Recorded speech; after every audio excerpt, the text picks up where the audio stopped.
कहानी के इस भाग को देखने से पहले कहानी के पिछले सभी भाग को देखना बिल्कुल मत भूलिएगा। उसका लिंक मैं आपको डिस्क्रिप्शन बॉक्स में दे दूंगी और साथ में कमेंट बॉक्स में पिन भी कर दूंगी, तो आप वहां से भी जाकर देख सकते हैं। अगत्य रजत का कंधा पकड़ते हुए बोला, वो डाउट तो मुझे बहुत पहले ही खत्म हो चुका है, फिर भी मैं उसे कॉल कर लेता हूँ। ठीक है बोलकर अपना फ़ोन निकाल कर उसे कॉल किया। 2 बार के बाद तीसरी बार में सानवी ने फ़ोन उठा लिया। अगत्य उसे सामने देखते हुए बोला, कैसा लग रहा हूँ मैं? सानवी बोली, सच बताऊँ या झूठ? अगत्य बोला, यार अब मजाक मत करो और देख कर बताओ कैसा लग रहा हूँ। अच्छा नहीं लग रहा हूँ क्या? तो चेंज कर ले रहा हूँ, आज मुझे सबसे स्मार्ट दिखना है। सानवी उसे देखने के 2 मिनट बाद बोली, अच्छे लग रहे हो। अगत्य बोला, बस अच्छा, ये कौन सी बात हुई? यार कुछ और नहीं बोल सकती थी? रागिनी उसके हाथ से फ़ोन लेते हुए बोली, जीजू जहर लग रहे हो, एकदम जहर। अगर अभी से भी दुल्हन चेंज करना चाहते हो तो मैं ऑफर दे रही हूँ। फिर पूरे रूम में कैमरा घुमाते हुए बोली, आप किसी को भी चूज कर सकते हो। यहाँ इस समय हर कोई आपसे शादी करने के लिए तैयार है। अगत्य से बोला, वो क्या है ना साली साहिबा, मुझे सिर्फ आपकी बहन से शादी करनी है, बाकी आप लोग अपना ढूंढ लो और सानवी को फोन दो, मुझे उससे बात करनी है। रागिनी बोली, यार कुछ तो पेशेंस रखो, आपकी ही दुल्हन है और अब तो शादी के बाद ही बात करने को मिलेगा, तो भूल जाइए। बाय बोलकर फोन रख दिया। रागिनी बोली, वैसे सच में यार जीजू क्या लग रहे थे ना, मतलब कोई इतना हॉट और सेक्सी कैसे हो सकता है, ऊपर से क्यूट भी। ये डॉक्टर कितने अच्छे होते हैं, काश कि मुझे भी कोई डॉक्टर मिल जाए। नेहा उसे मारते हुए बोली, बेटा डॉक्टर मिला ना तो रात को तुम्हारे साथ कम और इमरजेंसी में ज़्यादा दिखेगा और दिन सोने में बिताएगा। रागिनी बोली, हाँ हाँ, अब तुम दोनों अपने करने के बाद मुझे बेवकूफ़ मत बनाओ, मुझे पता है। सानवी बोली, अच्छा ठीक है, मैं अगत्य से बोल दूंगी, वो किसी डॉक्टर को तुम्हारे लिए उठा लाएगा। ठीक है अब शांत हो जाओ। रागिनी बोली, सच में? नेहा बोली, वो बहन पहले एक का तो हो जाने दो यार, पहले ही धड़कनें बढ़ी हुई है और ऊपर से यार तुम अपना ही लेकर बैठ गई हो। श्रेया अंदर आते हुए बोली, यार तुम लोगों में से कोई मुझे भी तैयार कर दो और अब मुझे बाहर नहीं जाना, मेरा सारा मेकअप खराब हो जा रहा है। बुआ और चाची इतना दौड़ा रही है ना कि पूछो मत, और ताई जी उनका तो क्या ही कहने, यार अभी से तैयार होकर बैठ गई है जैसे दुल्हन वही है। सानवी बोली, भाभी अगर किसी ने सुन लिया ना कि आप शिकायत कर रही हैं तब तो आप समझ लीजिए 12 के भाव चली जाएंगी, और आप शर्मा परिवार की बहू है यार, अब इतना भी क्या घबराना। श्रेया बोली, बेटा जी वो तो आज बाहर जाओ तब पता चलेगा, सुबह से श्रेयांश को एक बार भी मैंने नहीं देखा, पता नहीं कहाँ और कैसे हैं। नेहा बोली, क्या बात है, भाई की इतनी याद आ रही है, फ़ोन कर लेते हैं। श्रेया बोली, नहीं यार जाने दो, आज भाई का फर्ज निभाने दो, मैं कल मिल लूँगी। और तुम लोगों ने सानवी को तैयार क्यों नहीं किया अभी तक? आखिर रावत को भी तो पता होना चाहिए, शर्मा की बेटी है। नेहा बोली, अगत्य तो तैयार भी हो चुका है, बस घोड़ी का इंतज़ार हो रहा है। श्रेया बोली, क्या इतनी जल्दी? सानवी बोली, भाभी मजाक कर रही है, ऐसा कुछ भी नहीं है। नेहा बोली, अच्छा तो वो तैयार नहीं था? श्रेया बोली, अच्छा ठीक है, तो तुम लोग सब मिलकर दुल्हन को तैयार करो, मैं चेंज करके आ रही हूँ, आखिर जमाई का वेलकम करना है भाई, बोलकर चेंज करने चली गई। अगत्य फ़ोन बेड पर फेंकते हुए बोला, यार ये शादी में जो अगल बगल वाले होते हैं ना उनको तो बुलाना ही नहीं चाहिए। रजत बोला, तो फिर मैं जा रहा हूँ, तुम अकेले बारात लेकर चले जाना और मैं जाकर सबको भी बोल देता हूँ, ठीक है? अगत्य जल्दी से उसका हाथ पकड़ते हुए बोला, यार अब तू भी, मैं तो बस मजाक कर रहा था। रजत बोला, अच्छा लेकिन मैं मजाक बिल्कुल नहीं कर रहा हूँ, इसलिए मैं सोच रहा हूँ। अगत्य बोला, दिमाग खराब मत कर और बैठ, एक तो वैसे ही कुछ समझ नहीं आ रहा है, ऊपर से तू और इरिटेट कर रहा है। कुणाल अंदर आते हुए बोला, भाई अभी तक तुम तैयार क्यों नहीं हुए हो, कोई प्रॉब्लम है क्या? और शक्ल तुम्हारी क्यों बनी हुई है? ऐसा तो नहीं है कि शादी के बीच में से भागने का प्लान है? अगर ऐसा कुछ है तो भूल जाओ, मैं नहीं भागने दूंगा। याद रखना बहुत परेशान किया है तुम दोनों ने, अब जल्दी से शादी करो और निकलो यहाँ से। अगत्य से उसे घूरते हुए बोला, मैं क्यों भागूंगा, जरा बता तो। कुणाल बोला, अच्छा तो तैयार क्यों नहीं हुए भाई, बाहर सब तैयार हो चुके हैं और एक तुम यहाँ बैठकर गप्पे मार रहे हो, और समर ने तो तुम्हारी घोड़ी भी तैयार करवा दिया है और बैठकर भी चेक कर लिया है। जैसे बारात उसी को लेकर जानी है, और एक तुम हो जो यहाँ। अगस्त्य बोला, वाट? उसकी तो बोल बाहर जाने को हुआ, लेकिन कुणाल और रजत ने उसे पकड़ लिया और रोकते हुए बोले, भाई प्लीज तैयार हो जा, लड़ाई बाद में आराम से करना। शिवानी अंदर आते हुए बोली, अगस्त्य भैया आप तैयार क्यों नहीं हुए हैं अभी तक? वहां से 3 बार फोन आ चुका है और आप, चलिए जल्दी तैयार हो जाइए, मैं आपको एक बार देख लूंगी कि सब सही तो है तो माँ से बोल दूंगी। फिर बेड से शेरवानी उठाकर उसके हाथ में रखते हुए बोली, वैसे अच्छी लग रही है, जाइए जल्दी से तैयार हो जाइए। अगस्त्य बोला, सच में? शिवानी बोली, क्यों, अभी भी कन्फ्यूजन है आपको? रजत बोला, बिल्कुल भाभी, 1 घंटे से यही तो कर रहा है बेचारा, कब से बस ट्राई ही किए जा रहा है। अगस्त्य बोला, चुप कर, बोल चेंज करने चला गया। ताऊ जी एक एक चीज को अच्छे से चेक कर रहे थे, उनके जान पहचान के बड़े बड़े वकील आए हुए थे, हर तरफ बस इस शादी की ही चर्चा हो रही थी। आनंद उनके पास आते हुए बोले, भाई साहब सब कुछ आप एक बार गेट तक चलकर देख लीजिए, सब ठीक तो है ना? ताऊ जी बोले, चलो तुम जाकर मेहमानों के बैठने का सब देख लो, मैं जाकर देख लेता हूँ, बोलकर दूसरी तरफ निकल गए। शाम को 7 बजे अगस्त की बारात धूमधाम से होटल से निकल चुकी थी, जिसमें आगे सब आराम से डांस करते हुए शर्मा निवास जा रहे थे। समर अधिराज के साथ किसी बात का डिस्कस करते हुए चल रहा था। ऋचा अगस्त के पास आते हुए बोली, आजा तू भी नाच ले, अपने शादी में नाचने के मौके सबको नहीं मिलते हैं। अगस्त बोला, हाँ तो तुम सब नाचो मेरी शादी में, मैं यहीं ठीक हूँ, और जल्दी चलो यार, तुम लोग टाइम पास क्यों कर रहे हो? ऋचा उसे घूरते हुए जाकर वापस से सबके साथ शामिल हो गई। 2 घंटे सबके मस्ती और धमाल के बाद जाकर उनकी बारात शर्मा निवास पहुंची, जहां लोग स्वागत में पहले से ही खड़े थे। नेहा रूम में अंदर आते हुए बोली, सानवी बारात आ गई। रागिनी उसके पीछे पीछे अंदर आते हुए बोली, यार क्या लग रहे हैं जीजू, सारी लड़कियां उन्हीं को ताड़ रही हैं। सानवी ने उसे देखा लेकिन कुछ नहीं बोली। कुछ देर में बारात का अच्छे से वेलकम के साथ अंदर लाया गया। शर्मा निवास का आज ये पहली शादी थी जो एंटी कास्ट हो रही थी, लेकिन इसे आज तक की बेस्ट शादी बनाने में हर कोई अपने तरीके से लगा हुआ था। ताऊ जी, आनंद, फूफा जी, आदर्श सब बारातियों के स्वागत में लगे हुए थे। रजत अगस्त को देखकर फिर सामने देखते हुए बोला, यार ये खातिरदारी कुछ ज़्यादा नहीं हो रही है? ऐसा क्यों लग रहा है हलाल करने से पहले जो बकरे का हाल होता है वही होने वाला है तुम्हारे साथ? अगस्त से उसे घूरते हुए बोला, पैर पर खड़े होना अच्छा नहीं लग रहा है तो तोड़ने में बहुत आनंद आएगा मुझे, अगर एक और शब्द बोला तो। रजत बोला, यार सब लोग इतना प्यार से खिला पिला रहे हैं इसलिए बोल रहा हूँ, तो गुस्सा क्यों हो रहा है? अगस्त से बोला, ना चुप कर, सब लोग इधर ही देख रहे हैं और सबके सामने तेरा मुंह टूटेगा तो मुझे और बाकी किसी को अच्छा नहीं लगेगा, इसलिए चुप हो जा अब। ऋचा और कुणाल उसके पास आते हुए बोले, और क्या हाल है दूल्हे राजा, मन में तो आपके तितलियां उड़ रही होंगी। अगस्त से बोला, हो गया तुम दोनों का? समर जूस का ग्लास लाकर उसे देते हुए बोला, भाई चिल मारो, बस भाभी किसी भी टाइम आने वाली हैं, मामा ने बोला है, तैयार रहो तुम, बोल उसे ग्लास देकर निकल गया। ऋचा बोली, ये यहाँ भी बेटर वाले काम क्यों कर रहा है? अगस्त से जूस पीते हुए बोला, करने दो, हमें क्या। अधिराज बोला, समर सब रेडी है ना? समर बोला, जी मामा जी सब ठीक है, और आज की भीड़ दिख रही है आपको, मैंने आज से पहले कभी भी ऐसी शादी नहीं देखी, और जितना ज़्यादा भीड़ तमाशा उतना ही बड़ा। आपको तो खुश होना चाहिए अपने भांजे पर और शाबाशी देनी चाहिए।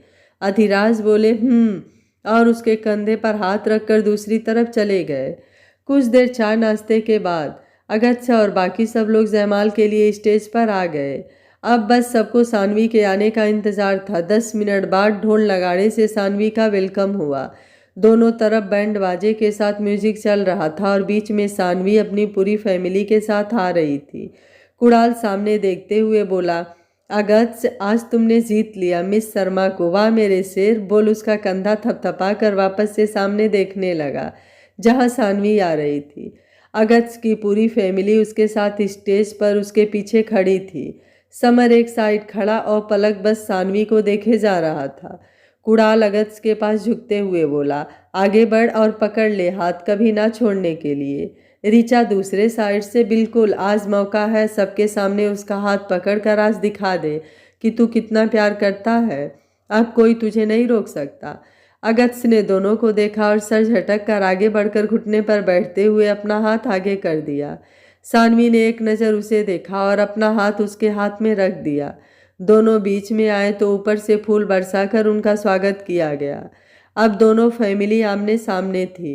शिवानी और श्रेया ने दोनों के सामने एक एक माला पकड़ा दिया। कुणाल सानवी को देखते हुए, सानवी आज तो तुम्हें मेहनत करनी ही पड़ेगी, इतनी जल्दी नहीं मिलने वाला अगत्य, बोल रजत के साथ मिलकर उसे ऊपर उठा लिया। सानवी ने अगल बगल देखा, फिर अगत्य को जो कुछ नहीं बोल रहा था बस उसे ही देखे जा रहा था। श्रेयांश आनंद बोले, कोई बात नहीं, हम भी तुम्हें तुम्हारी बराबरी में आकर हराएंगे, बोल सानवी को उठाते हुए बोले, सानू आज तुम्हारे चाचू के इज्जत का सवाल है, पहना दो।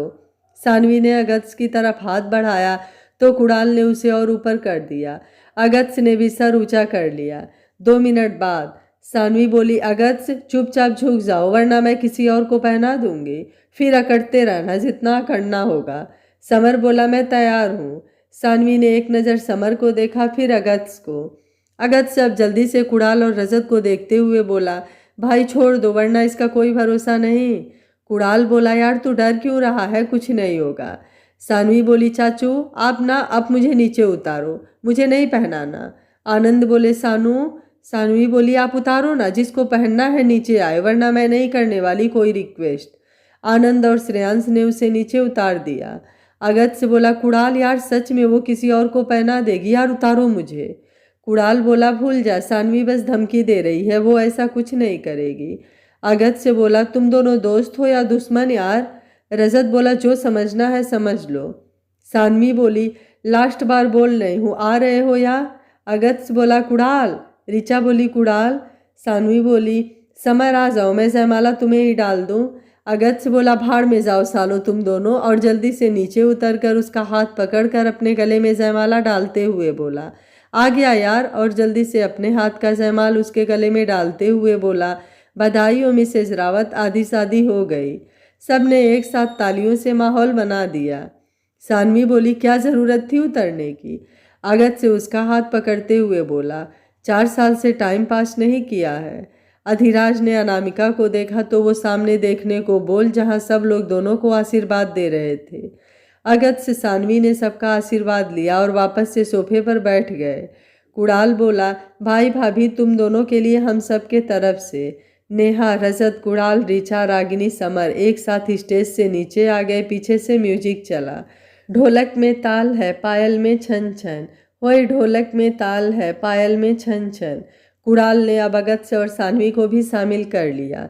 घूंघट में गोरी है, सेहरे में साजन, जहाँ भी ये जाए बहारे ही छाए, ये खुशियाँ ही पाए, मेरे दिल ने दुआ दी है। डांस के बाद सबके साथ कुछ फोटो और मस्ती के बाद सब आकर एक बड़े से टेबल पर बैठ गए। रजत बोला, अगत्य खा लो भाई, बाद में क्या पता कुछ मिले या न मिले, इसलिए मैं क्या बोल रहा था। अगत्य से उसके मुंह में गुलाब जामुन डालते हुए बोला, आराम से खाते रहो सालो, तुम दोनों मेरे शादी जोड़ने आए हो या तोड़ने की प्लानिंग करने आए हो। रजत और कुणाल ने एक दूसरे को देखा, फिर सामने अगत्य को जो सानवी को देख रहा था। कुणाल बोला, भाई हम सब इतने लोग भी हैं यहाँ पर। अगत्य से बोला, तो मैं क्या करूँ। शिवानी आते हुए बोली, देवर जी आप दोनों का हो गया हो तो चलिए जल्दी से खाना खाइए, क्योंकि कुछ देर बाद आप दोनों को मंडप में चलकर शादी करनी है। समर बोला, और ये रही आप दोनों की स्पेशल थाली, जो स्पेशल आप दोनों के लिए ही बनाई गई है, बोल दोनों के सामने रख दिया। सानवी ने सबको देखा जो उन दोनों को ही देख रहे थे, फिर अगत्य को देखा, वो भी उसे ही देख रहा था, तो सामने देखते हुए बोली, यार आप लोग मुझे ऐसे क्यों देख रहे हो जैसे मैं कोई एलियन हूँ। शिवानी बोली, बिल्कुल, हम तो ये सोच रहे हैं कि फाइनली आप दोनों की शादी हो रही है, और सबको देखकर लग रहा है जैसे हम कोई सपनों की दुनिया में आ चुके हैं। कुणाल बोला, भाभी वही तो, मतलब सबको देखकर लग ही नहीं रहा है कि। समर उसके साइड में बैठते हुए बोला, भाई होता है, जस्ट चिल और खाना खाओ, ठंडा हो रहा है। कुणाल ने उसे देखा तो वो उठते हुए बोला, मैं मामा से मिलकर आता हूँ, बोलकर निकल गया। कुणाल बोला, वैसे यार कुछ भी बोलो, समर को देखकर मूड खराब हो जाता है, इसे देखकर नेगेटिव वाइब्स क्यों आती है। ऋचा बोली, खाना खाओ, तुम्हारा रिश्तेदार नहीं है। कुणाल बोला, पता है, बोल एक बाइट उसे खिलाते हुए कान में कुछ बोला तो ऋचा उसे घूरते हुए बोली, ज़्यादा दिमाग नहीं चल रहा है, चुपचाप शादी एंजॉय करो। अगत्य ने सानवी को एक बाइट खिलाया तो उसे कुछ अजीब लगा, लेकिन बिना कुछ बोले खा गई। अगत्य से बोला, क्या हुआ। सानवी ने देखा सब वापस से उसे देख रहे हैं तो सरनामे हिला दिया और दूसरी बाइट भी उसके हाथ से खा लिया, लेकिन पता नहीं क्यों कुछ अजीब लग रहा था। अगत्य जूस पीते हुए बोला, डैड को आज पहली बार इतना खुश देखा है मैंने। सानवी बोली, हम सब ने भी। कुणाल बोला, यार अंकल इतने भी बुरे नहीं हैं जितना तुम दोनों समझ रहे थे। ऋचा ने अगत्य के थाली से गुलाब जामुन उठाकर खा लिया। कुणाल बोला, बेबी हमारे थाली में भी है। ऋचा बोली, वो मुझे देखना था क्या स्पेशल है इसमें जो समर इतना प्यार से देकर गया है। कुणाल बोला, तुम लड़कियों का कुछ नहीं हो सकता। ऋचा कुछ सोचते हुए बोली, अगत्य इसकी स्मेल कुछ अजीब है यार, तुमने टेस्ट किया? अगत्य ने सानवी को फिर ऋचा को देखते हुए बोला, मैंने तो बस जूस पिया था। बोल एक गुलाब जामुन उठाकर खाने के लिए हाथ बढ़ाया, लेकिन सानवी उसका हाथ पकड़ते हुए बोली, वो नहीं कुछ और। अब बाकी सब नेहा, रजत, कुणाल भी दोनों को देखने लगे। आखिर मैटर क्या है? ऋचा बोली, मतलब तुम्हें पता है कि? सानवी बोली, मैं कन्फर्म नहीं हूँ। अगत्य बोला, रिलैक्स, मैं हूँ ना। बोल एक गुलाब जामुन लेकर मुंह में डाल लिया।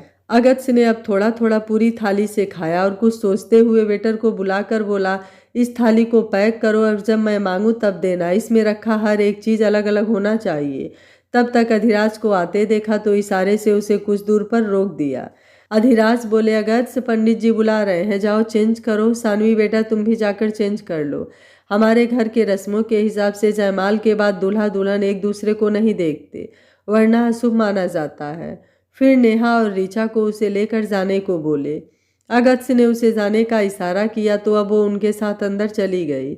अगत्य बोला, ठीक है डैड आप जाइए, मैं आ रहा हूँ। अधिराज उसे एक पैकेट देते हुए बोले, चेंज कर लो और जल्दी जाओ, मैं आकर देखता हूँ, बोलकर निकल गए। रजत बोला, अगत्य सब ठीक है? अगत्य बोला, पता नहीं। फिर वेटर को बुलाकर कुछ समझाया और उठते हुए बोला, चलो, और रजत कुणाल के साथ अंदर चला गया। सानवी अपने रूम में आकर चेंज करके बाथरूम से बाहर आते हुए बोली, यार तुम दोनों को कुछ अजीब नहीं लग रहा है? मतलब अगत्य के डैड इतने प्यार से। नेहा बोली, यार तू शादी कर ले, उसके बाद पूरी लाइफ अजीबो गरीब करते रहना। ऋचा अपने ही सोच में गुम थी, इसलिए कोई जवाब नहीं दिया। श्रेया अंदर आते हुए बोली, सानवी तैयार हो गई। फिर उसे देखकर बैठाते हुए बोली, तुम्हारे दोस्त कलीग किसी काम के नहीं हैं। नेहा बोली, भाभी हम बस तैयार ही कर रहे थे। श्रेया बोली, अच्छा ठीक है। बोल अब जल्दी से उसका मेकअप ठीक किया और उसे देखते हुए बोली, अब ठीक है। रागिनी अंदर आते हुए बोली, यार जीजू ने चेहरा क्यों ढका है?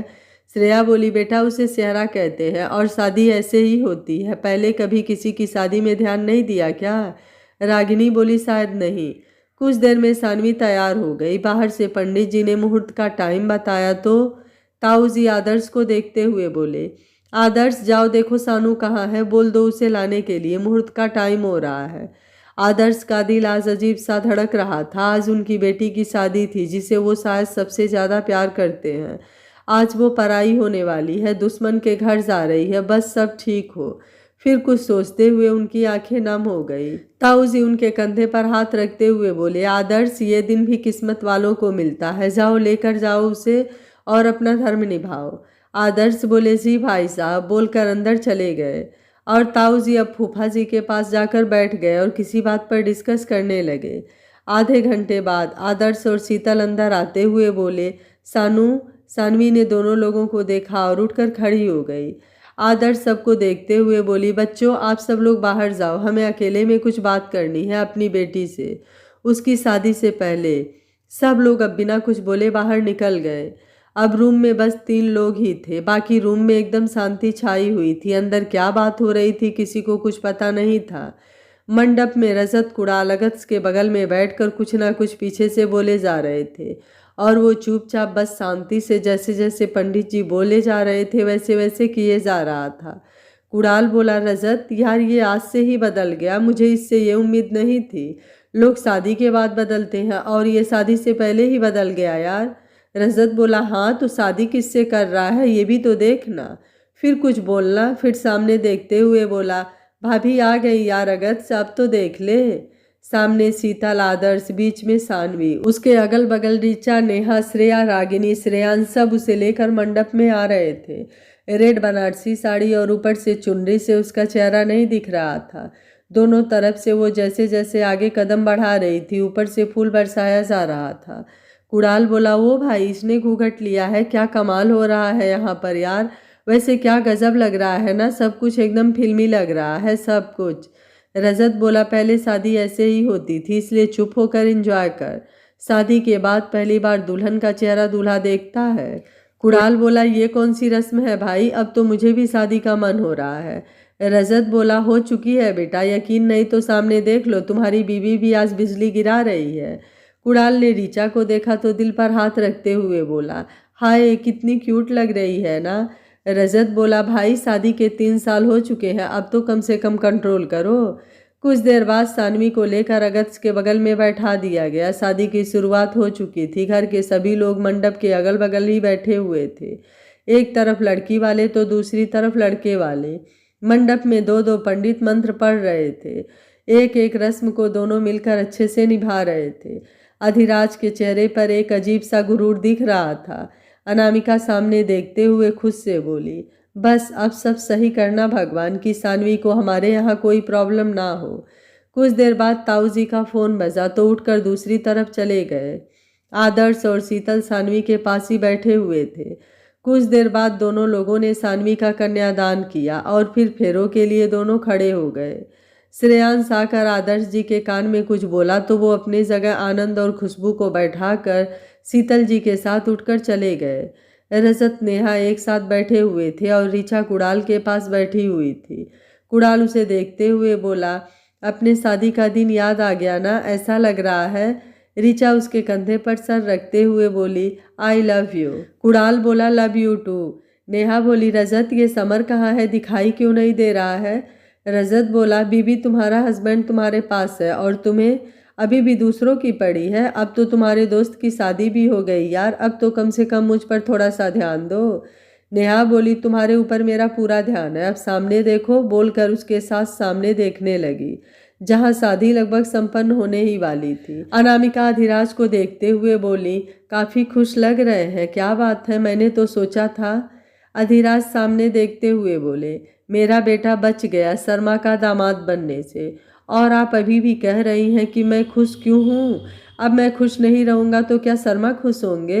अनामिका बोली, मतलब दोनों की शादी लगभग हो चुकी है और आप। अधिराज बोले, अनामिका कितनी भोली है आप, आपको क्या लगता है चेहरे में आपका बेटा है, थोड़ा ध्यान से देखिए, अंतर समझ में आ जाएगा। अनामिका का उनकी बात सुनकर चेहरा पीला पड़ चुका था। उन्होंने एक नज़र मंडप में देखा, फिर अधिराज को देखते हुए बोली, मामा मजाक कर रहे हैं ना आप, मुझे पता है आप मजाक कर रहे हैं। अधिराज उठते हुए बोले, मजाक मजाक तो अब बनेगा शर्मा परिवार का, जब उन्हें और सबको ये पता चलेगा कि शादी रावत से नहीं बल्कि किसी और से हुई है, और इस मजाक का तमाशा पूरा प्रयागराज देखेगा और कल के पेपर का हेडलाइन होगा, शादी में हुआ दूल्हे की बदली, दुल्हन हुई पुरानी रंजिश का शिकार। अनामिका सामने देखते रही थी जहां सिंदूरदान हो चुका था, फिर अधिराज को देखते हुए बोली, कुछ भी मत बोलिए। अधिराज बोले, सच में आप कितनी जल्दी चीज़ों को भूल जाती हैं। अगस्त मेरा बेटा है, अधिराज रावत का बेटा है, और मैं उसे शर्मा के परिवार में शामिल करने के बारे में सोच भी नहीं सकता, क्योंकि मैं ना तो कभी अपनी दुश्मनी भूलता हूँ और ना ही कभी दुश्मन को। अनामिका तो उनकी बात सुनकर वहीं जम गई। क्या हो रहा है, क्या सच में मंडप में अगस्त से नहीं कोई और है, क्या सानवी किसी और की हो गई, तो अगस्त कहाँ है। ऐसे ही उनके दिल दिमाग में 1000 सवाल थे। पंडित जी दोनों को देखते हुए बोले, अब आप दोनों अपने बड़ों का आशीर्वाद ले लीजिए। ताऊ जी चारों तरफ देखते हुए बोले, आदर्श कहाँ है, अभी तक तो यहीं था। दोनों ने सबसे पहले पंडित जी का आशीर्वाद लिया और फिर आनंद और खुशबू का। आनंद बोले, भाई साहब और भाभी कहाँ हैं, अभी तक तो यहीं पर थे और मुझे बैठा कर ऐसे अचानक से कहाँ चले गए। खुशबू बोली, आप यहीं रहिए, मैं देखती हूँ। अधिराज आगे आते हुए बोले, पंडित जी पहले चेहरा तो दिखे दोनों का, वरना गिर जाएंगे दोनों। पंडित जी बोले, जजमान, फिर दोनों को देखते हुए बोले, अब आप दोनों अपना चेहरा खोलकर सभी बड़ों का आशीर्वाद ले लीजिए। कुणाल, रजत और बाकी सब लोग वहीं खड़े थे। दूल्हा दुल्हन इतना टाइम क्यों लगा रहे हैं, सबके दिमाग में बस यही चल रहा था। कुछ 10 मिनट बाद दूल्हे ने जैसे ही चेहरा ऊपर किया, सब लोग अब एक दूसरे को देखने लगे। अनामिका गिरती उससे पहले ही शिवानी ने उन्हें पकड़ लिया। आनंद जल्दी से आगे बढ़ते हुए बोले, तुम्हारी हिम्मत कैसे हुई है ये करने की? अगत्य कहाँ है? समर अपना कॉलर छुड़ाते हुए बोला, अब अगत्य नहीं, मैं आपका जमाई हूँ, तो स्वागत तो अच्छे से कीजिए। इतना बुरा भी नहीं दिख रहा हूँ मैं यार, जो आप लोग ऐसे शौक में हो। कुणाल उसे अपने तरफ खींचते हुए बोला, तू तू यहाँ कैसे? तू यहाँ है तो अगत्य कहाँ है? समर बोला, चिल ब्रो, उसे ये शादी नहीं करनी थी तो फिर मैंने एक परिवार की इज्जत बचाई है यार। क्यों मामू, सही कहा ना मैंने? अधिराज उसे गुस्से से घूरते हुए बोले, तुम यहाँ क्या कर रहे हो? समर उन्हें देखते हुए बोला, सानवी आते ही पसंद आ गई थी मुझे, इसलिए किसी और को उसे देने का मन नहीं हुआ, और अब तो आपका और मॉम का बदला भी पूरा हो गया है। 2 सेकंड बाद मंडप में गोली चलने की आवाज आई तो सभी लोग कान पर हाथ रख लिए। ताऊ जी बोले, मजाक? तुम सबने मिलकर हमारा मजाक बनाया, अब देखो एक भी यहाँ से जिंदा नहीं जाएगा। घेर लो सब लोग, और हम नहीं मानते ऐसी शादी को। अधिराज ने खुद को शांत किया और उन्हें देखते हुए बोले, दो दो पंडित ने शादी करवाई है और आप नहीं मानते इस शादी को? और बेटा ना सही, भांजा तो अपना ही है, खुश रहेगी आपकी बेटी। एक समय था आपने बेटा नहीं दिया था, और आज समय का रफ्तार देखिए, आपने उसी के बेटे को बेटी दे दिया। और अच्छी बात तो ये है कि कन्यादान किया है आदर्श शर्मा ने। कहाँ है आदर्श शर्मा? कहीं रो तो नहीं रहे हैं? अब मंडप का पूरा माहौल बदल चुका था, हर कोई बस एक दूसरे को देखे जा रहा था। पीछे से एक आवाज आई, शर्मा रोने वाला काम कभी नहीं करते समधी जी, और हमें तो आपका भांजा भी लाखों में एक लगा, इसलिए बेटी दिया।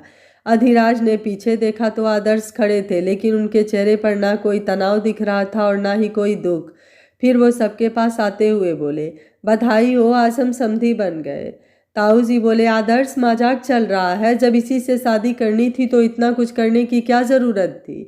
पंडितों के लड़के मर गए थे जो तुमने इस विदेशी से शादी किया है। नेहा बोली, यार कोई सानवी से भी तो पूछे, वो कहीं बेहोश तो नहीं है? और अगत्य कहाँ है? हे भगवान जी, क्या हो रहा है ये सब कुछ? आदर्श बोले, भाई साहब आप लोगों को चिंता करने की कोई ज़रूरत नहीं है। मैं मानता हूँ मैं इलाहाबाद हाई कोर्ट का वकील हूँ, पैसे कम है रावत साहब से, अनुभव कम है आपसे, फिर भी आज मैं बहुत खुश हूँ। इतना खुश तो शायद मैं तब हुआ था जब मेरी बेटी ने यूपीएससी पास किया था, लेकिन उस समय इतने लोग नहीं थे, और आज इतने लोगों के बीच मैं आप सबका बहुत बहुत आभारी हूँ कि आप सब यहाँ आए और बच्चों को आशीर्वाद दिया। ताऊ जी बोले, आदर्श पागल हो गए हो? आनंद बोले, भाई साहब संभालिए अपने आप को, ये क्या बोल रहे हैं आप? हमारे साथ धोखा हुआ है। आदर्श बोले, नहीं, आज हम सब ने बरसों पुरानी दुश्मनी खत्म कर दिया। क्यों समधी जी, अब तो आप खुश हैं? अधिराज को कुछ समझ नहीं आ रहा था, वो हारे हैं या फिर जीते हैं। मंडप का माहौल एकदम अजीब हो चुका था, आधे लोग कंफ्यूज्ड थे तो आधे लोगों को समझ ही नहीं आ रहा था कि आखिर ये सब क्या हो रहा है। हर कोई अपने में बात कर रहा था। अधिराज विनायक के जगह समर को देखकर थोड़ा झटका लगा था, लेकिन फिर भी इस बात की खुशी थी कि सानवी हार गई, और उन्होंने पूरा शर्मा परिवार का सबके सामने मजाक बना दिया। लेकिन आदर्श की बातों से वो अभी भी कंफ्यूज्ड थे। आनंद झुंझलाते हुए बोले, लेकिन अगत्य कहाँ है? कहीं वो भाग तो नहीं गया? सामने से अगत्य की आवाज आई, अगत्य रावत इतना भी कमजोर नहीं है कि भाग जाए, जो भी करता है सामने से करता है। भागना या फिर छुपना होता तो वो कब का हो चुका होता। बोलते हुए अधिराज के पास आते हुए बोला, थैंक यू डैड, आपने अपना बदला ले लिया, जो काम मैंने नहीं किया वो आपने कितने अच्छे से किया। मैं तो आपका एहसानमंद हूँ कि आपने अकेले वकीलों के पूरे फौज को हरा दिया। आनंद बोला, मतलब तुम सब मिले हुए थे और ये सब ड्रामा था? ताऊ जी बोले, आज कोई यहाँ से नहीं हिलेगा, एक एक का श्राद्ध मैं अपने हाथों से आज संगम में करूँगा, इतना याद रखना। सब एक दूसरे को देख रहे थे। रजत ने अगत्य को देखा, कुणाल, ऋचा, नेहा, श्रेया और बाकी सब लोग बस अगत्य को देखे जा रहे थे। मतलब अगत्य, वो ऐसा कैसे कर सकता है? उसने सानवी को धोखा दिया। कुणाल उसे अपनी तरफ खींचते हुए बोला, साले कमीने, तुमने एक लड़की के फीलिंग के साथ खेला और हम सबको भी उसमें शामिल किया। अगत्य कुछ बोलता उससे पहले ही उसे एक जोरदार घूंसा लग चुका था। रजत बोला, अगत्य यार तू ऐसा कैसे कर सकता है? सानवी जानता है ना वो तुझसे कितना प्यार करती है यार, फिर भी तू ऐसा कैसे कर सकता है? अंकल का तो समझ आता है कि वो अंधे हो चुके हैं अपनी दुश्मनी में, लेकिन तू, सच में आज तो तुझे अपना दोस्त कहने में भी मुझे शर्म आ रही है। अगस्त्य बोला, चुप करो यार, और मैंने जो भी किया अपने बड़ों से सीख कर ही किया है।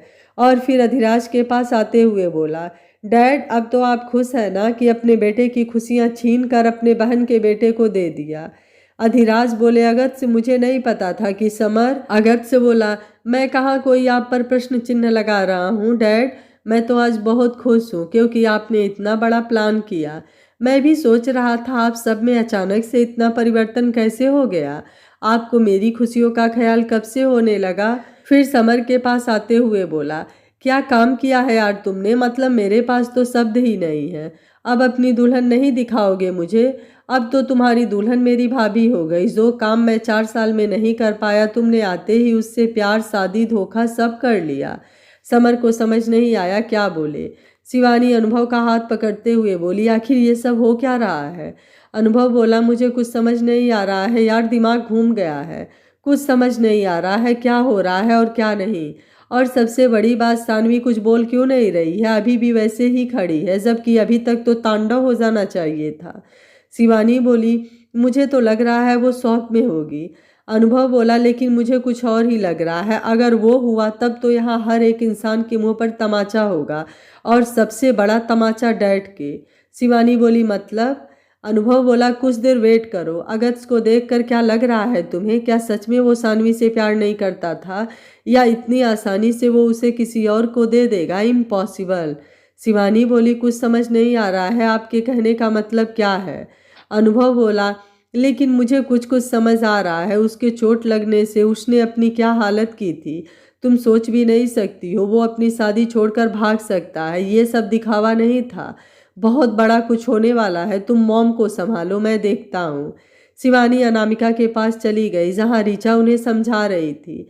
आनंद ने आदर्श जी को देखा, फिर सबको देखते हुए बोले, अब आप सब लोग जा सकते हैं, हम हमारा मैटर खुद समझ लेंगे। लेकिन अगस्त्य उन्हें देखते हुए बोला, एक सेकेंड चाचू, अभी कोई कहीं नहीं जाएगा। आज ये दुश्मनी या तो यहीं खत्म होगी या फिर मेरा रिश्ता यहाँ खत्म होगा। आनंद बोले, हम सबको अब तुमसे कोई मतलब नहीं है और हम सब इस शादी को नहीं मानते। अगस्त्य बोला, समर दुल्हन का चेहरा दिखाओ भाई, मैं घूंघट उठाऊंगा तो अच्छा नहीं लगेगा, या फिर मैं अपनी दुल्हन को बुलाऊं। समर और बाकी सब लोग अब उसे देखने लगे। अगस्त्य ने शादी कर लिया, लेकिन किससे। सानवी यहाँ है तो अगस्त्य ने किससे शादी किया। ऋचा और अनामिका जी ने एक दूसरे को देखा, फिर सामने अगस्त्य को, जो अब हाथ बांधे खड़ा समर को घूर रहा था। जब कुछ सेकंड बाद भी समर ने कुछ नहीं बोला तो अगस्त्य सबको देखते हुए बोला, अच्छा ठीक है, समझ गया मैं, तुम नहीं दिखाओगे, कोई नहीं, आप सबके लिए सरप्राइज, और सबसे बड़ा सरप्राइज मेरे डैड अधिराज रावत के लिए। फिर उनके पास आते हुए बोला, डैड आपने जो प्रसाद खिलाया था वो मैंने नहीं खाया, क्योंकि मुझे पता था आपके दिमाग में कुछ तो चल रहा है, लेकिन ये सब करेंगे ये नहीं पता था। आपने एक डॉक्टर को हल्के में लेने के बारे में सोचा, क्या बात है, आपको क्या लगा डैड। अधिराज बोले, मुझे नहीं पता तुम क्या बोल रहे हो, लेकिन शर्मा की लड़की तुम्हारे लिए और हमारे घर के लिए ठीक नहीं थी, इसलिए मैंने। अगस्त्य बोला, इसलिए आपने ये सब किया है ना। अधिराज बोले, कोई रास्ता छोड़ा था तुमने मेरे लिए, कितना समझाया था मैंने तुम्हें, लेकिन नहीं, तुम्हें तो पता नहीं क्या दिखा था उसमें।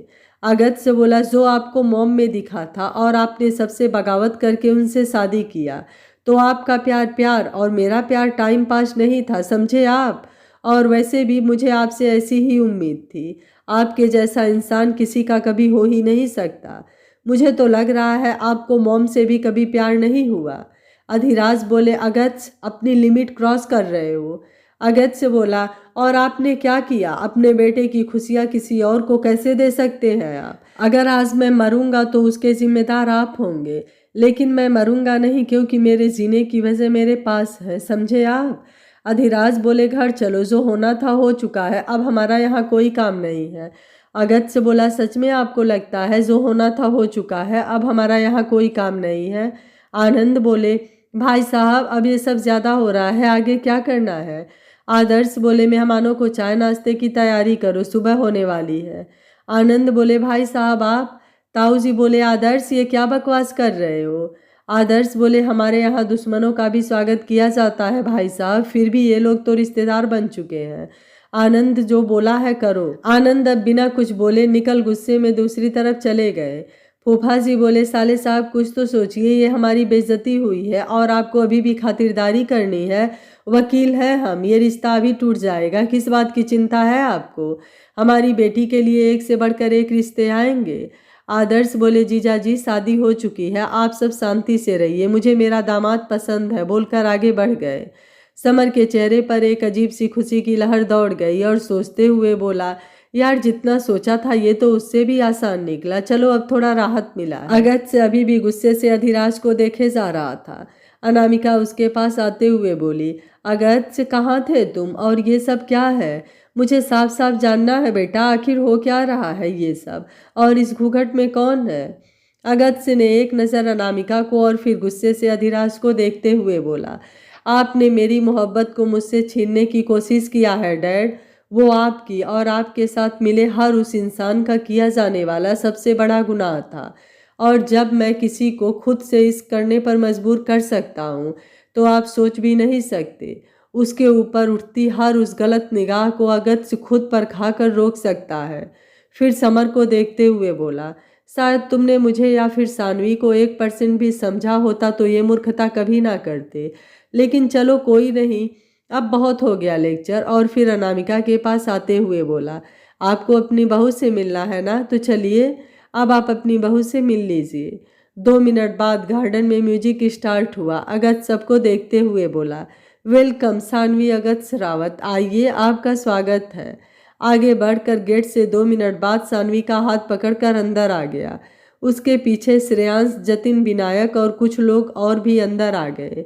अधिराज ने सानवी को देखा तो पैरों के नीचे से जैसे जमीन खिसक गई। फिर सोचते हुए खुद से बोले, तो समर के बगल में कौन है? अगर सानवी यहाँ है तो समर ने शादी किससे किया है? समर अपने बगल में देखते हुए बोला, इम्पॉसिबल, ये कैसे हो सकता है? अगर सानवी वहाँ है तो फिर ये कौन है? फिर जल्दी से अपना साफा पगड़ी फेंकते हुए सानवी के पास आते हुए बोला, अगर तुम यहाँ हो तो। अगस्त्य उसका कॉलर पकड़कर गुस्से में सबको पकड़ते पकड़ते भी 4-5 घुसे लगा चुका था। अब उसके मुंह नाक से खून निकलने लगा। अगस्त्य सबको झटकते हुए समर को देखकर बोला, डोंट टॉक हर, उसके आसपास भी नजर आए ना तो जान ले लूंगा। और उसे दूर धक्का मारते हुए बोल, तुमने घूंघट क्यों नहीं उठाया अपनी दुल्हन का, क्या पता इसमें भी सानवी हो? फिर हंसते हुए बोला, रुक जाओ, तुम नहीं उठाओगे, अब ये शुभ काम भी मुझे ही करना पड़ेगा, और मैं यहाँ मौजूद हर वो इंसान जो इंतज़ार कर रहा है कि इस घूंघट में कौन है उससे भी मिलवा देता हूँ आप सबको, आज अपने भाई की दुल्हन से। आखिर मेरा भाई भी तो देखे अपनी दुल्हन को, आखिर कब से गलतफहमी में जी रहा है। बोलकर उसके साथ खड़ी लड़की का घूंघट उठा दिया तो वो सांस लेते हुए बोली, यार मर गई मैं, इतना ड्रामे के बाद अब जाकर सांस आई है। फिर अगस्त्य को देखते हुए बोली, क्या यार जीजू, आप पहले नहीं उठा सकते थे? सबकी बात सुन सुनकर समझ ही नहीं आ रहा था कहाँ एक्शन हो रहा है और कहाँ ड्रामा हो रहा है। थैंक यू, आपने घूंघट उठा दिया, वरना मेरे पति का बस चले तो वो तो डायरेक्ट सुहाग रात पर ही मेरा घूंघट उठाए, भले ही मैं इसमें दबकर मर ही क्यों ना जाऊं। समर उसे घूरते हुए बोला, तुम कौन हो? सानवी अब उसके पास आते हुए बोली, यार बहुत हो गया ड्रामा। फिर जतिन को देखते हुए बोली, जतिन, जितने भी लोग हैं सबको साइड करो और बोलो आराम से सब चाय नाश्ता करके अपने अपने घर जाएं। अब यहाँ का मसाला खत्म हुआ। और हाँ, पुलिस को कॉल किया है मैंने, आए तो प्लीज़ उन्हें अंदर लेते आना, मुझे कुछ बात करनी है उनसे। जतिन सबको अब बाहर चलने को बोला तो सब धीरे धीरे बाहर जाने लगे। सानवी ने पंडित जी से हाथ जोड़कर बोला, थैंक यू, तो पंडित जी उसके सर पर हाथ रखकर श्रेयांश के साथ बाहर चले गए। तो अब समर के पास आते हुए बोली, क्या कहा था तुमने, प्यार करते हो मुझसे? क्या बात है देवर जी, आपने तो सानवी शर्मा को कुछ ज़्यादा ही हल्के में ले लिया, कम से कम एक बार मेरे बारे में जान तो लिया होता। चलो कोई नहीं, आगे निहारिका तुम्हें बता देगी मेरे बारे में, और वो भी सूझ समेत। और एक बात, और मैंने ये तो बताया ही नहीं कि निहारिका कौन है, तो आराम से देख लो, ये तुम्हारी वाइफ निहारिका बंसल। और पता है तुम्हें ये कौन है और क्या है? निहारिका बोली, दी यार अब शादी हो गई, आराम से मैं बताऊंगी ना अपने हस्बैंड को। वैसे मेरी ना बचपन से बड़ी इच्छा थी कि मैं किसी एनआरआई से शादी करूं। थैंक यू, आपने मेरा ड्रीम पूरा कर दिया। Thank you so much. अब मचेगा भौकाल जब पूरे गांव को पता चलेगा मेरे बचपन का सपना पूरा हो गया है। सानवी बोली, welcome and enjoy your dream. Summer बोला, इम्पॉसिबल, मैं नहीं मानता इस शादी को। निहारिका उसका हाथ पकड़ते हुए बोली, बस बस पतिदेव, हम घर चलकर बात करेंगे ना इस बारे में। और आपको पता है, मेरे तो पूरे गांव वाले आपको लेने आए हैं, वो स्पेशल तरीके से। आप शादी के बाद इतना जल्दी फेमस हो गए। समर बोला, मतलब? निहारिका बोली, वो क्या है ना, आपके स्वागत में मेरा पूरा गांव आया है और हम दोनों उनके साथ गांव चलेंगे और फिर मैं आपको अपने गांव के सभी लोगों से एक एक करके आराम से मिलवाऊंगी। समर बोला, मामू, मैं ये सब प्लीज कुछ कीजिए मामू, मुझे नहीं जाना। सानवी उसका गाल थपथपाते हुए बोली, समर बाबू, अब कोई कुछ नहीं कर सकता, इसलिए आराम से आगे की लाइफ को आप इंजॉय कीजिए, क्योंकि आपकी शादी। फिर अधिराज राउत को देखते हुए बोली, हमारे पूज्य ससुर जी और आपने मिलकर इतना प्यार से किया है, वो भी एक एक रस्म को, और 7 वचन भी लिया है आपने, इतने अच्छे से सब चीज़ किया है ना कि क्या ही बोलूँ आपको। फिर विनायक को देखते हुए बोली, विनायक, लेकर जाओ और स्वागत करवाओ, और कोई ज़रूरत पड़े तो पुलिस को लेकर जाओ, वो तुम्हारी हेल्प करेंगे। विनायक बोला, उसकी कोई ज़रूरत नहीं होगी, मैं मैनेज कर लूँगा। तब तक बाहर से बैंड बाजे की आवाज़ आने लगी। अधिराज का पूरा दिमाग घूम चुका था, ये सब क्या हो रहा है? मतलब अगस्त की शादी सानवी से और समर की इस लड़की से। अभी तक वो जिस बात के लिए खुश थे वो सब बस एक धोखा था और कुछ भी नहीं। फिर विनायक को देखते हुए बोले, तुम्हें इसकी कीमत चुकानी पड़ेगी। विनायक बोला, किसी भी टाइम आ जाइएगा, मैं तैयार हूँ, बोलकर बाहर निकल गया। नेहा, ऋचा, शिवानी जल्दी से सानवी के पास आकर उसे ऊपर से नीचे तक देखा। मांग में सिंदूर, मंगलसूत्र और रेड लहंगे में। नेहा बोली, मतलब तुम दोनों की शादी हो चुकी है और हम सब यहाँ पर? सानवी ने दोनों को देखा, फिर सबको देखा, फिर अगस्त को देखते हुए बोले, आशीर्वाद ले ले सबका। अगस्त से बोला, नेकी और पूछ पूछ कर, और उसका हाथ पकड़कर अधिराज के पास आते हुए बोला, डैड, आशीर्वाद दीजिए हमारे खुशहाल जीवन का, और ऐसे ही हम मिलकर अपने दुश्मनों से लड़ सके। अधिराज अगस्त को घूरते हुए गुस्से से बाहर निकल गए।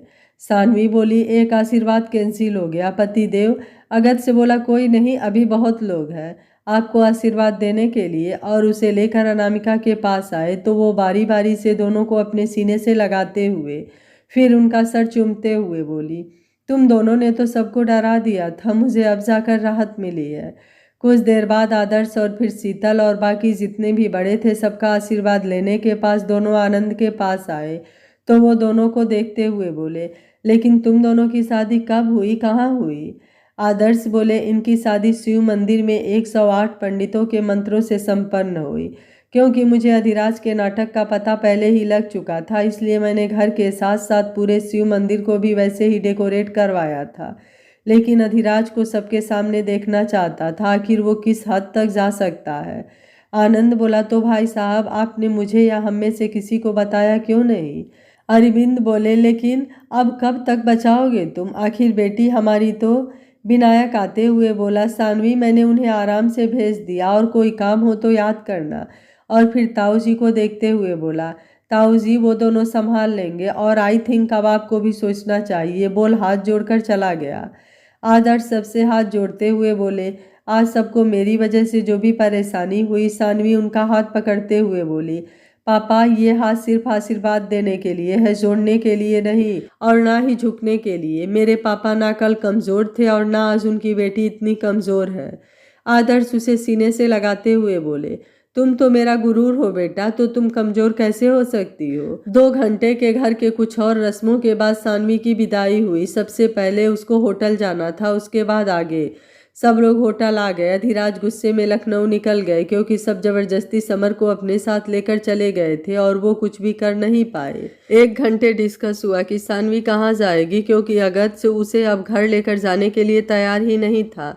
वो उसे डायरेक्ट जर्मन लेकर जाना चाहता था, जहाँ उसे बुलाया गया था।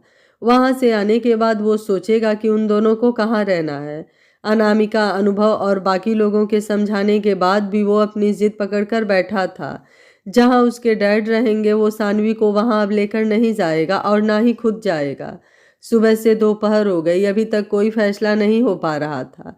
सानवी ने यह फैसला पूरी तरह से अगस्त पर छोड़ दिया था कि वो उसे जहाँ लेकर जाएगा फिलहाल में वो वहीं जाएगी।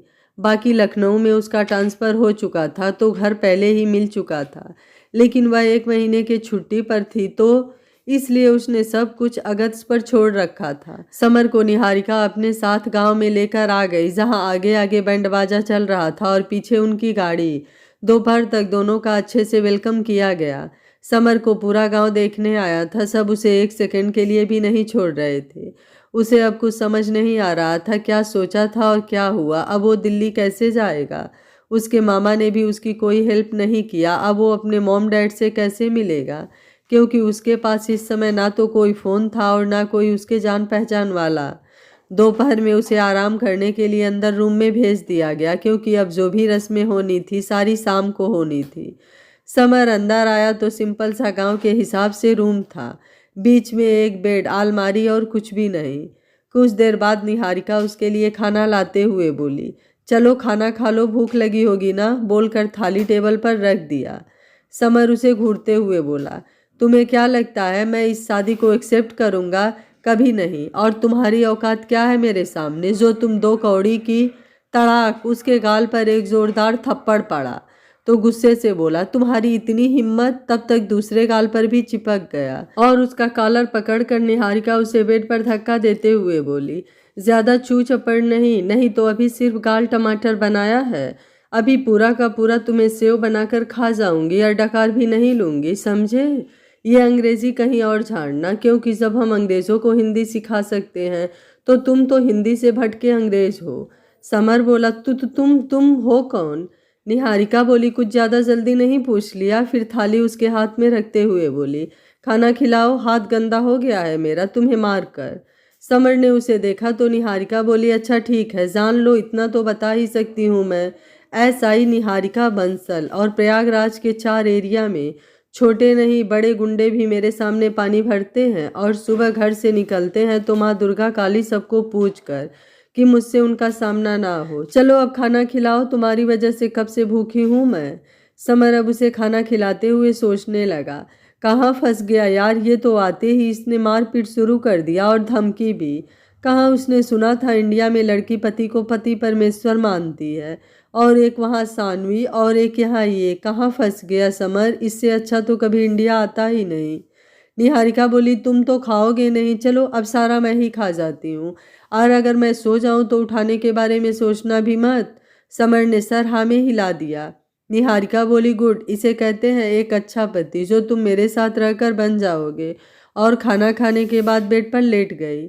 समर उठते हुए बोला, इसका गला दबाकर मन कर रहा है भाग जाऊं। निहारिका आंखें खोलते हुए बोली, कहीं तुम मुझे मारने का तो नहीं सोच रहे हो? समर बोला, व्हाट, मैं ऐसा कुछ नहीं सोच रहा था। निहारिका बोली, अगर सोच भी रहे हो तो भूल जाओ, क्योंकि आज तक 3 साल की नौकरी में 30 लोगों का एनकाउंटर किया है, एक और कर दूंगी तो कोई नहीं पूछने वाला। बोल, वापस से आंखें बंद कर लिया। समर बोला, वाट, तुम मेरा एनकाउंटर? सुनकर ही वो पसीने से भीग गया था। क्या सच में ये लड़की उसका एनकाउंटर? इधर शाम तक सबके काफी समझाने के बाद अगत्य जाने के लिए मान गया, लेकिन उसकी शर्त थी कि वो सिर्फ रिसेप्शन तक ही रुकेगा, बाकी वो वहां नहीं रहेगा। तो सब लोग फिलहाल के लिए मान गए और सानवी को लेकर लखनऊ के लिए निकल गए। 3 घंटे बाद लखनऊ। अगत्य सानवी के साथ बाहर दरवाजे पर खड़ा था और उसके बाकी सारे दोस्त शिवानी, अनुभव, अनामिका उनके स्वागत के लिए दरवाजे के अंदर बाहर लगे हुए थे। अनामिका दोनों की आरती उतारते हुए बोली, ये कलश गिराकर अंदर आ जाओ। सानवी ने कलश गिराया और जैसे ही अगत्य के साथ अंदर बढ़ने को हुई, शिवानी ऋचा दोनों को रोकते हुए बोली, एक सेकेंड, इतनी भी क्या जल्दी है यार तुम दोनों को? सुबह से सबकी सांसें रोक रखे हुए हो। और यहाँ? ऋचा बोली, और अगत्य, चल सगुन निकाल। अगत्य बोला, सगुन वो क्या होता है? शिवानी बोली, अगत्य भैया, आप जितना जल्दी सगुन देंगे उतनी जल्दी अंदर आने को मिलेगा। तो अनुभव बोला, दे दो भाई और अंदर चलकर आराम करो। अगत्य अपना पर्स आगे करते हुए बोला, जिसको जितना लेना है ले लो, और अनामिका के साथ अंदर आ गया। अनामिका टाइम देखते हुए बोली, अभी तुम सब जाओ, फ्रेश होकर डिनर करके आराम करो, बाकी की रस्में कल होंगी। अगत्य बोला, थैंक यू मॉम, बोल जैसे ही सानवी का हाथ पकड़ने के लिए हाथ बढ़ाया। ऋचा सानवी का हाथ पकड़ते हुए बोली, सानवी मेरे साथ जा रही है तो जाओ आराम करो। कुणाल बोला, चल भाई। अगत्य उसे घूरते हुए बोला, बात मत करना तुम सब मुझसे, और एक नज़र सानवी को देखकर अपने रूम में चला गया और सानवी ऋचा के साथ चली गई। अगस्त रूम में आया और वॉशरूम में चला गया। कुणाल अंदर आते हुए बोला, यार मुझे तुम सब ने बताया नहीं तो मैं क्या करता, और इससे परवाह कहते हैं, समझा? क्योंकि मैं जानता था कि तू सानवी से कितना प्यार करता है। सानवी को रूम में लाकर ऋचा बेड पर बैठते हुए बोली, तो कैसा फील हो रहा है? अब ऑफिशियली तुम सानवी अगस्त रावत बन चुकी हो। सानवी बोली, यार चेंज करना है मुझे, अब इसे और नहीं झेल सकती। ऋचा बोली, यार बहू हो तुम, थोड़ी देर और रुको, आखिर इस घर को भी तो पता होना चाहिए कि कोई नया सदस्य आया है। शिवानी अंदर आते हुए बोली, बिल्कुल, और ये रही तुम्हारी आज की साड़ी, इसे पहनकर जल्दी से नीचे आ जाओ, तब तक डिनर लग जाएगा। सानवी बोली, इसे मुझे रात को। शिवानी बोली, बिल्कुल नहीं, इसे फिलहाल के लिए तुम डिनर के लिए पहन लो, बाकी रात को तुम कुछ भी पहन सकती हो। सानवी बोली, थैंक यू भाभी। शिवानी, अब जल्दी से नीचे आओ बोलकर बाहर चली गई और सानवी चेंज करने। अनामिका अपने रूम में आई तो अधिराज सोफे पर सर टिकाकर बैठे हुए थे। वो बिना उनकी तरफ देखे जाने लगी। अधिराज पीछे से बोले, अब तो खुश होंगी आप, आखिर आपके बेटे ने अपनी जिद जो पूरी कर ली है। लेकिन मैं कभी भी उस लड़की को अपने घर की बहू नहीं मान सकता हूँ, ये बात भी आप याद रखिएगा। फाइनली आज अगस्त और सानवी की शादी हो गई, इतनी मुश्किलों के बाद। लेकिन क्या सानवी को कभी रावत खानदान की बहू होने का दर्जा मिल पाएगा? अधिराज की अगली चाल क्या होगी? क्या वह सानवी को फिर से अगस्त से दूर करने के लिए कोई साजिश करेंगे? जानने के लिए देखते रहिए कहानी का अगला भाग। और निहारिका द्वारा समर का आदर सत्कार भी तो देखना है अभी आपको। निहारिका कौन है ये भी तो जानना है, तो जुड़े रहिए कहानी के अगले भाग के लिए। अगर आपको कहानी अच्छी लग रही है तो वीडियो को लाइक शेयर एंड चैनल को सब्सक्राइब कर लीजिएगा। Thank you for watching. मिलते हैं कहानी के अगले भाग में।